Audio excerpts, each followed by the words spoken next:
Kita sambung kitab kita ni pada muka surat 125. 125 baris yang kedua daripada bawah.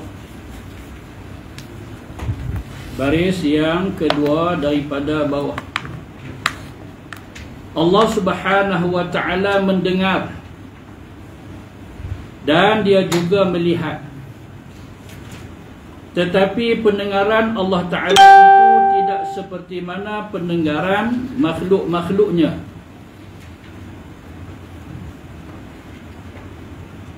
Allah Subhanahu wa Ta'ala Maha mendengar. Bukan setakat mendengar, kita mendengar, tapi Allah Maha mendengar. Allah juga melihat, kita melihat, tapi Allah Subhanahu wa Ta'ala Maha melihat. Maka sudah semestinya sama ada pendengaran Allah Ta'ala atau penglihatan Allah Ta'ala itu tak serupa dengan pendengaran seluruh makhluknya. Kita yang makhluk ini nak banding dengan Allah ni jauh sungguh lah. Kita sesama makhluk ni pun, lain daripada Allah tu makhluk, pendengaran makhluk-makhluk Allah Ta'ala pun berbeza-beza. Ada yang lemah pendengaran dia, makhluk ni. Ada yang pertengahan, yang sedang, dan ada kalangan makhluk Allah yang kuat pendengaran dia. Kat sini sudahlah, kalangan kita ni pun makhluk Allah berbeza-beza di segi kekuatan pendengaran, apatah lagi banding kita ni dengan Allah yang Maha mendengar itu. Bagi kita buat contoh di sini,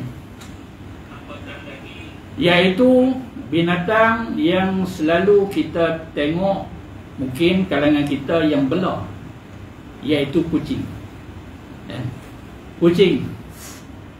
Kucing ni dia dengar tak? Mana tak dengar, tak tahu. Kalau kucing pekak tak tahu. Ada tak kucing pekak? Mana nak beritahu, dia pekak pun dia tak bagi tahu kat kita, tapi kita boleh perasan. Kita duduk tepi dia akan panggil dia pun, dia tengok kelai. Itu kan. Tapi setengah ni panggil dia jauh mana, kita pun tak tahu dia duduk kat mana tadi. Panggil-panggil tu cerit dia main kat kita. Kalau suara yang sama ni kita panggil orang, tak tahulah dengar tak dengar. Tapi orang tak sudah kira lah orang jenis duk bantah dahaka ni, kan? Dia dengar, dia buat tak tahu orang tu jenis kerah kepala pun dah. Tapi kucing ni Allah Ta'ala jadikan telinga dia tak serupa dengan telinga kita. Tak ada tak siapa yang telinga kucing. Tak sama, sungguh. Tapi kalau kita tengok dekat-dekat, dia punya dalam dia lebih kurang macam telinga kita. Dia kona, dia pusing pun semua. Tapi luaran dia tak sama. Kucing ni dia lebar, dia ada muncung sikit pun semua. Ini beza dia. Pertama sekali nak bagi tahu kat kita manusia ni sebaik kejadian. Cantik. Tapi kucing ni walaupun telinga dia tak cantik macam telinga kita, tapi dia ada kelebihan. Dia boleh tangkap jauh. Kita ni bila sebut manusia ni, manusia biasa lah, manusia yang operate pun telinga robot ni, tu tak pakai. Itu tak mau. Dia dengar sebatu dua batu.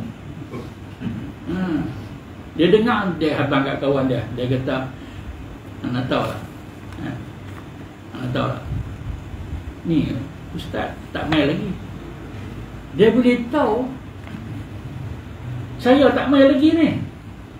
Kata ada kuliah dia ni malam ni, ada kuliah dia malam ni, on the way tu. Dia tahu, dia kata insya-Allah. Tiba-tiba dia kata kat kawan dia, dia tak tolak lagi. Kat nak maghrib tak tolak lagi. Nampak kan? Kan nampak ni kan, baru operate kan, 1 bilion ni sebelah ni. Bila himpun duit lagi nak buat belah ni pula. Dengar saya duk sembang kat rumah, telinga boleh tak? Mungkin boleh kan? Allah Ta'ala bagi akal fikiran, boleh cipta teknologi yang macam tu. Kalau dulu lah kita biasa duk tengok cerita macam-macam kan, $6 million man lah apalah, lari lompat kok ni pun semua ya. Baik, dan satu lagi apa? Tak dengar ni, ada orang sebut ni bionic woman. Nampak? Lebih kurang macam tu lah. Yang tu tak heran. Ni kita sebut tentang manusia biasa. Biasa kita ni dia ada jarak tertentu. Tapi nak banding dengan kucing, tersebut sikit tentang kucing ni. Telinga dia ni disebut sebagai pinna. Pinna. Dia mudah apa pasal apa? Dekat dengan Penang. Kita orang Pulau Pinang kan. Senang ingat tu. Oi, Ustaz sekali dengar apa itu kan. Dan dekat telinga kucing ni dia ada 30 otot dan telinga 30 otot telinga kucing. Anjing dia ada 18 otot. Dia lemah. Segi dengar anjing lemah. Tapi kucing ni kuat, ingat apa, dia punya pendengaran dia cukup kuat. Kucing ni 30 otot pendengaran. Dan telinga dia boleh pusing 180 darjah. Kita boleh tak nak pusing telinga kita? Dia boleh kono. Macam tu. Macam pencawang apa pun tak tahu. Boleh duk kono 180. Dia telinga macam tu kan. Cik panggil tak. Ui. Mata dah. Tengok tu kehebatan dia. Dan memang kekuatan pendengaran dia cukup luar biasa. Kucing ni pun serupa juga kita sebut tadi. Apa dia? Kucing yang biasa kan. Kucing yang mereka operate tu cerita lain. Apa tu cerita apa operate. Kucing yang OKU, ingat tak ada ke kucing OKU? Itu lebih kurang macam kita lah juga. Tak mahu kita cerita yang biasa. Manusia biasa macam mana? Kucing biasa macam mana? Sudut pendengaran cukup luar biasa. Kucing yang biasa ni. Tu kita nak banding kita dengan Allah Ta'ala yang maha mendengar, yang bagi kat kita organ telinga yang boleh mendengar. Lagilah hebat. Patut kita sebut Allah Ta'ala tu maha mendengar. Baik. Maka antara kita makhluk ini, pendengaran kita ni terbatas. Allah Ta'ala dia dengar tanpa alat. Kita perlu kepada alat, iaitu telinga. Segala apa yang ada dalam telinga itu, termasuklah genggenang telinga sebagainya, untuk mendengar. Allah Ta'ala tak berhajat kepada organ tu. Dia dengar macam mana? Dia dengar dengan kudrah dia, dengan kuasa dia. Jadi kita pula satu lagi lain daripada alat ni, apa dia? Iaitu dengan jarak. Jarak tertentu yang kita boleh dengar. Kalau teramat jauh, memang kita tak boleh dengar. Allah dia tidak berhajat kepada jarak. Mana pun makhluk dia ada, atas bumi, dalam perut bumi, dalam ketui batu, kat mana kat adalah makhluk manakah kat segala planet Allah Ta'ala, maka Allah Ta'ala boleh mendengar. Kita ni tak boleh dah. Kedai depan tu kita tak dengar dah, dia buat apa kan? Kuih-kuih jauh, kuih-kuih tak dengar dah. Lepas tu pula kalau serentak macam-macam bunyi, kita pun tak tahu nak dengar yang mana satu kan? Allah Ta'ala ni serentak waktu tu dia dengar ke semua. Masa tu jin bersembang dia dengar, masa tu malaikat bertasbih dia dengar, segala binatang berbunyi dia dengar, segala manusia duk sembang dia dengar. Kita tak boleh lah. Kita nak dengar, hampa diam dulu. Hampa diam dulu. tagih sembang. Orang nak telefon ni, contoh. Jadi pendengaran kita ni terbatas, kan? Tak boleh kita nak dengar banyak. Allah Ta'ala tak ada masalah yang tu, kan? Lain daripada jarak, serentak, bunyi, Allah Ta'ala boleh dengar, kan? Dan kita ada syarat yang satu lagi, iaitu adanya udara. Tak ada udara kita tak boleh nak mendengar. Suara akan pergi ke udara, kita akan dengar dengan bantuan itu. Itu Allah Ta'ala, dia tak bahagia apa jenis makhluk sekalipun ketika mana dia nak mendengar. Lagi kehebatan binatang ni,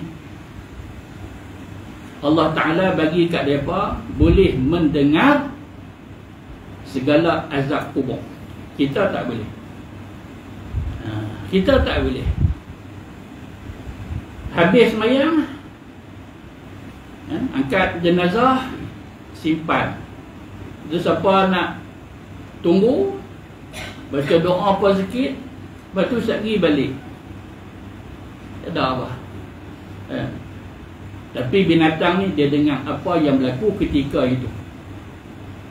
Dibuktikan dalam beberapa riwayat. Saya ambil satu daripada banyak riwayat, iaitu riwayat daripada Aisyah radhiyallahu anha. Dia kata apa? Dakhalat alayya ajuzan min ujuzi Yahudil Madinah. Suatu ketika bertemu dengan aku dua perempuan yang tua daripada kalangan Yahudi Madinah. Jadi itu agak panjang sikit. Mai jumpa untuk apa? Bagi tahu kepada Aisyah bahawasanya kubur itu ada azabnya. Kubur itu ada azabnya. Dua-dua kata macam tu dekat Aisyah. Aisyah kata, hampa tahu mana? Hampa ni Yahudi, kami orang Islam tak dapat maklumat tu. Aku tak boleh nak terima. Tak apalah, kalau tak terima, kalau tak setuju apa yang kami kata, mereka dua ni pun balik. Lepas tu duduk tak lama, Nabi pun sampai ke rumah.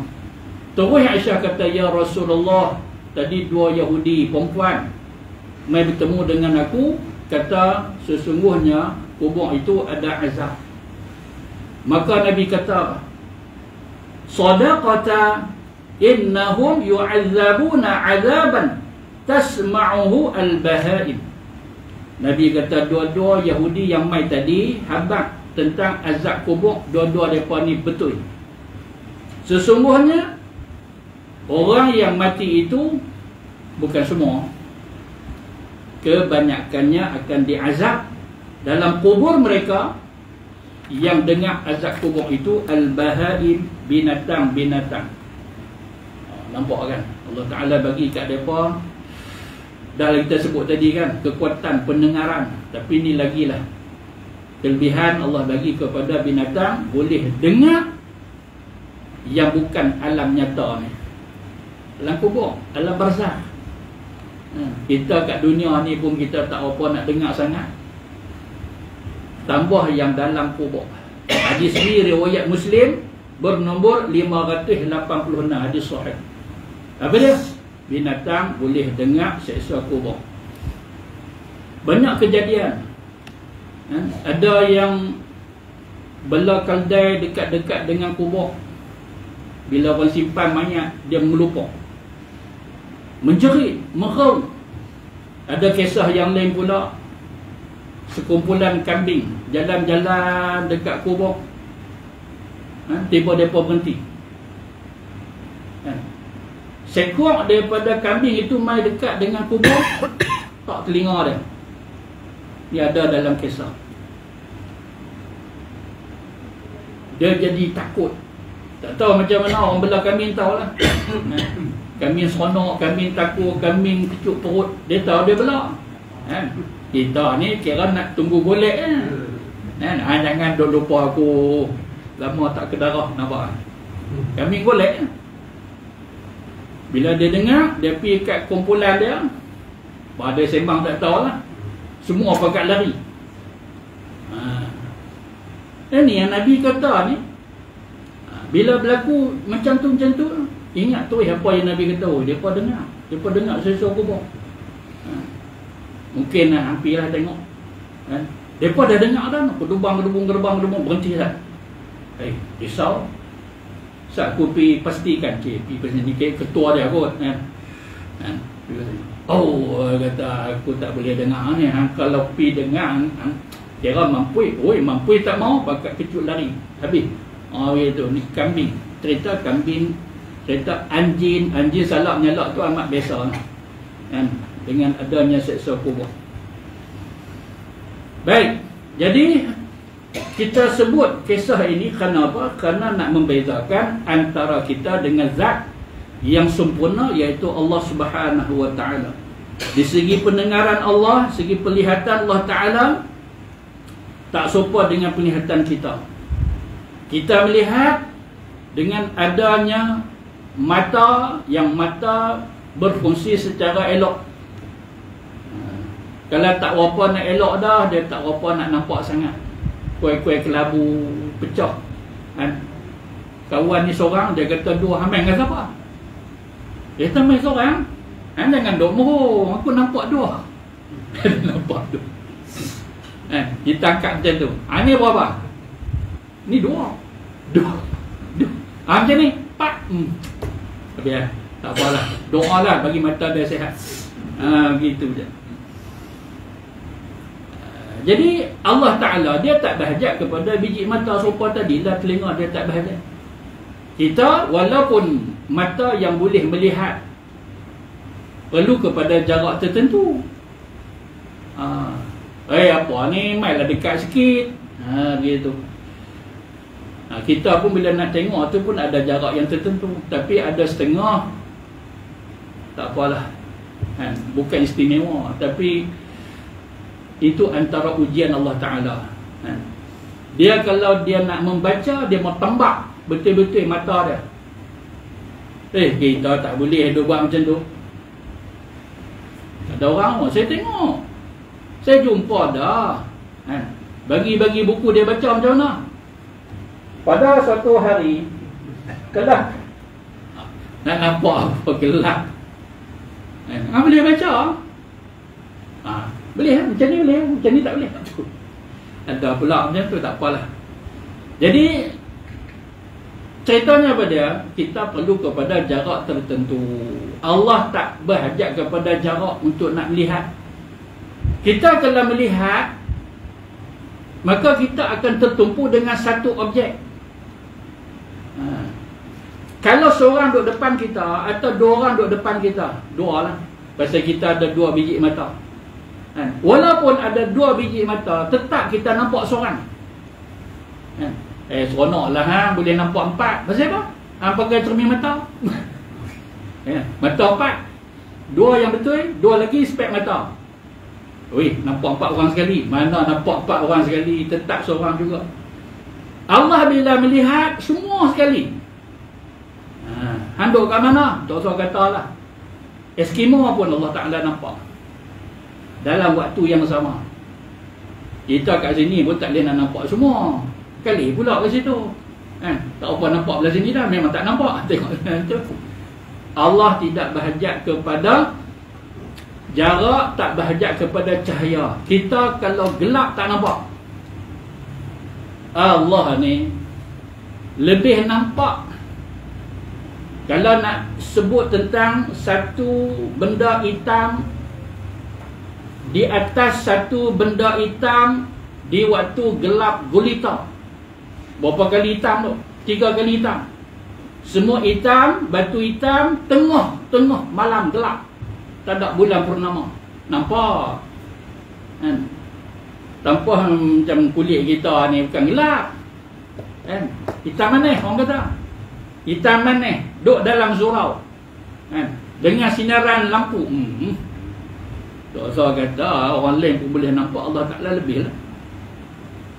Itulah perbezaan penglihatan Allah Ta'ala dengan penglihatan segala makhluknya. Kita tidak mampu mengukur jarak pendengaran dan penglihatannya, tak tahu. Bak makhluk pun kita tak tahu habis jarak-jarak tertentu. Yang kata ni, kata apa? Yang kata burung lang, dia punya mata dia cukup tajam melihat. Tapi bila dah kita mengaji adalah data tu, adalah kajian itu, kan? Itu tak ada masalah apa. Zaman lah mudah. Zaman dulu, kan? Dia pun duk teka macam tu lah. Tapi yang sebenar ukur jarak itu Allah Ta'ala saja yang tahu. Burung lang, kan? Dia punya pandangan dia cukup tajam.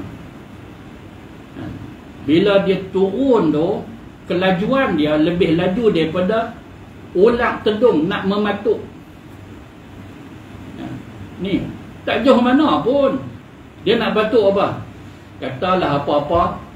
Dia nak batuk ayam, nak batuk kucing ke, kan? Tak jauh mana, depan dia tu je, kan? Laju tu, dia patuk tu laju. Tapi laju lagi, burung lang daripada mana awan tu kita pun tak tahu.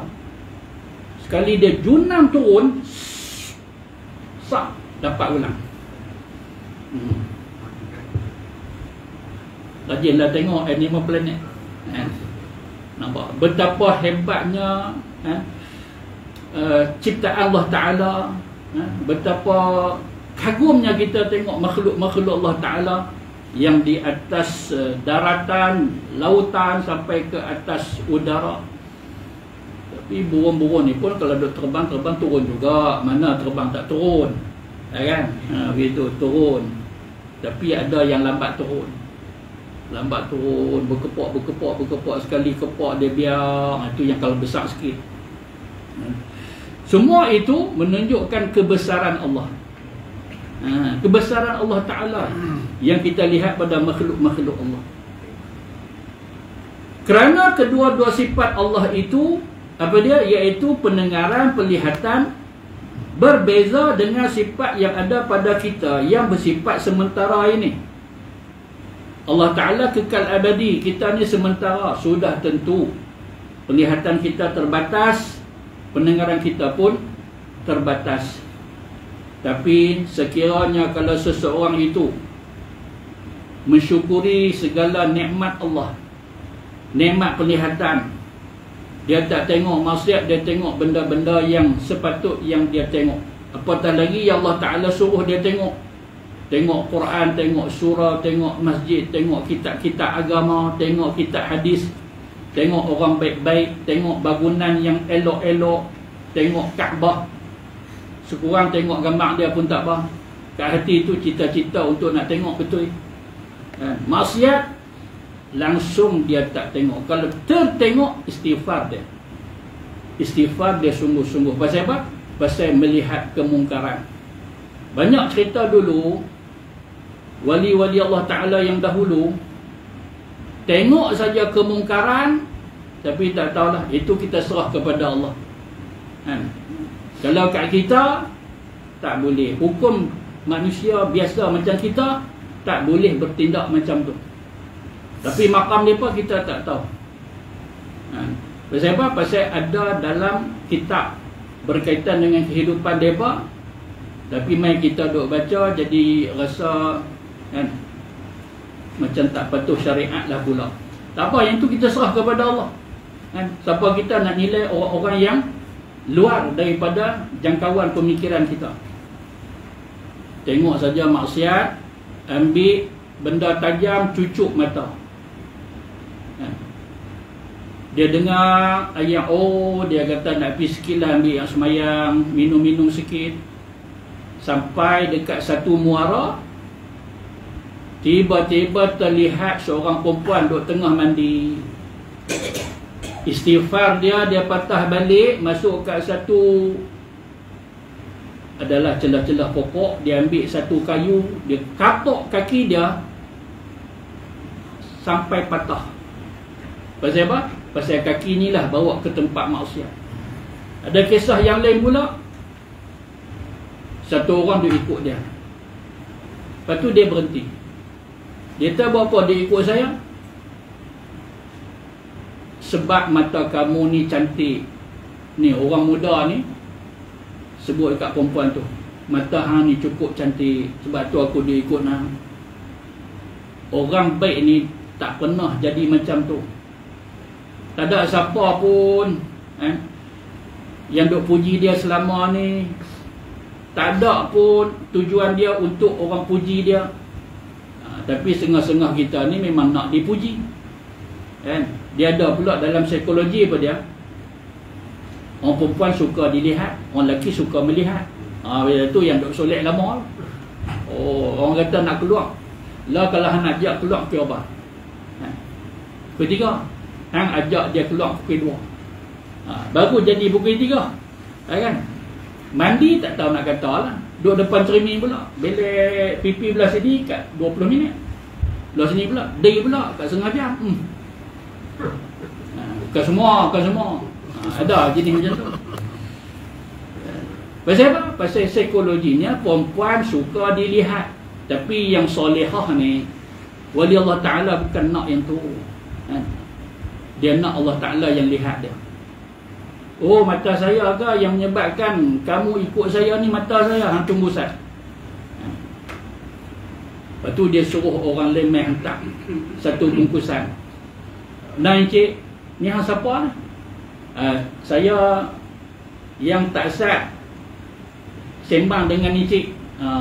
Saya ni khadam dia. Dia bagi kat encik ni bungkusan. Dia kata baru tegur. Mata cantik dah bagi hadiah.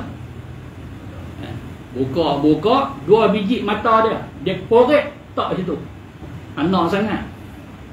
Korek biji mata dia. Tak dalam kotak tu balut. Anak sangat mata aku ambil. Tu cerita dulu yang pernah kita dengar. Sebab apa? Sebab mereka ni betul-betul jaga pandangan mereka. Yang tu yang ada, yang kita dengar sebagai karamah. Dia boleh nampak jauh, dia nampak sesuatu yang kita tak nampak dan sebagainya. Lepas tu Allah Ta'ala sebut pada ayat tu umum, la in syakartum la azidannakum.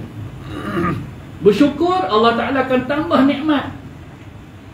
Antara nikmat penglihatan. Dia nampak dalam jarak yang jauh. Atau dia tahu. Ni banyak berlaku dalam kisah Sayyidina Umar sendiri. Ketika dia khutbah di Madinah, tentera Islam yang keluar berjuang di tempat yang agak jauh, ada yang kata Rom. Dia nampak ketika khutbah, dia kata, wahai tentera, awasi di belakang bukit sana ada musuh. Tengah khutbah ni. Khutbah ni dengan tajuk yang tertentu, tiba-tiba jamaah jadi terkejut. Ni sebut benda lain pula. Wahai tentera, awasi musuh di belakang bukit sana. Lepas tu dia sambung khutbah dia. Terpinga-pinga. Siapa ni? Tak tahu. Tapi di sana, tentera Islam di sana dengar suara tu. Dengar suara tu. Mereka pun berselindung. Lepas tu jenguk-jenguk dia. Rupanya ada sungguh musuh. Selamat mereka. Bila tentera tu balik habaq, barulah mereka ni faham. Baru mereka ni perasan, hebatnya Amirul Mukminin kita. Dia kat Madinah nampak sampai kat Rom. Apa yang berlaku kat sana. Kita nak nafi apa ni? Kisah ni dah dalam kitab-kitab sirah kita. Ni karamah Allah Ta'ala ni, kita tak boleh nak nafi. Sungguh ada sahabat yang Allah Ta'ala bagi cahaya yang keluar antara dua kening dia. Bila Nabi arahkan dia pergi ke satu qaryah untuk berdakwah, sampai gelap. Macam mana ni? Tak nampak jalan. Dulu mana ada lampu. Tak nampak jalan. Tiba-tiba ada cahaya yang keluar daripada antara kening dia. Elok sampai dekat qaryah itu, dia pun berdoa, ya Allah, ambil balik cahaya ni ya Allah, tak mau bagi orang tahu. Wali Allah ni dia tak mau orang tahu tentang kelebihan dia. Tapi yang dua pihak abang kata saya wali tu tak betul. Tak betul. Tuan-tuan ni nak abang ni umum lah. Hari ni punya pengumuman, saya sudah ditabal sebagai wali Allah. Boleh pakai orang ni. Boleh. Biang ke dia sudah lah, buat tengok kelai. Gitu. Wali dia tak akan mengaku dia ni wali. Kalau orang tahu dia sedih sungguh. Ya Allah, dah bocor dah rahsia aku, ya Allah. Awak jadi macam ni. Oh, pun tak mau. Kita ni seronok yang tu lagi kan. Hidup habang pula. Begitulah perbezaan antara kita dengan Allah Ta'ala, bahkan kita sesama kita, apabila seorang itu mensyukuri segala nikmat Allah Ta'ala. Banyaklah kalau kita nak sebut tentang karamah-karamah, antaranya Imam Nawawi sendiri. Jari dia lampu, dia dah tulis, dia dah suluh dengan lampu yang keluar daripada ujung jari dia sampai selesai kitab tu. Tak ada rasa apa. Tak ada rasa apa, nak rasa seronok pergi duk cerita ke orang esok, tak ada lah, tak ada. Tapi yang rapat dengan dia, khadam dia yang menyaksi, itulah yang dia cerita. Kehebatan imam kita ni sekian gitu. Bismillahilladzi la yadurru ma'asmi